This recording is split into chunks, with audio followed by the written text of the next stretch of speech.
মেঘলা আকাশ আর ভ্যাপসা গরমে অস্বস্তিকর ঢাকার সকাল। ভ্যাপসা গরমে অতিষ্ঠ জনজীবন। এর মধ্যেই দেশের 10 জেলার উপর দিয়ে ঝড়ো হাওয়া, বৃষ্টি ও বজ্রবৃষ্টির আভাস দিয়েছে আবহাওয়া অধিদপ্তর। সম্ভাব্য ঝড়ের কারণে সংশ্লিষ্ট এলাকার নদীবন্দরগুলোকে 1 নম্বর সতর্ক সংকেত দেখাতে বলা হয়েছে।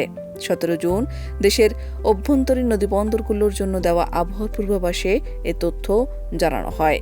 আবহাওয়ার পূর্বাভাসে বলা হয়েছে, রংপুর, দিনাজপুর, বগুড়া, টাঙ্গাইল, ময়মনসিংহ, কুমিল্লা, নোয়াখালী, চট্টগ্রাম, কক্সবাজার ও সিলেট জেলার উপর দিয়ে পূর্ব অথবা দক্ষিণ পূর্ব দিক থেকে ঘণ্টায় 45 থেকে 60 কিলোমিটার বেগে অস্থায়ীভাবে দমকা বা ঝোড়ো হাওয়া বয়ে যেতে পারে।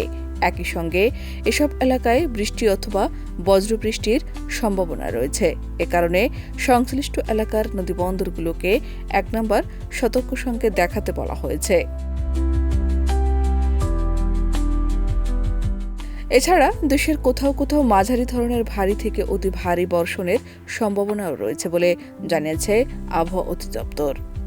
অন্যদিকে মানিকগঞ্জ, নীলফামারী ও রাজশাহী জেলাসহ খুলনা বিভাগের উপর দিয়ে বয়ে যাওয়া মৃদু তাপপ্রবাহ অব্যাহত থাকতে পারে। তবে সারা দেশে দিনের তাপমাত্রা সামান্য কমতে পারে এবং রাতের তাপমাত্রা প্রায় অপরিবর্তিত থাকতে পারে বলে পূর্বাভাসে উল্লেখ করা হয়েছে। শাহনাজ পারভীন, দেশ রূপান্তর।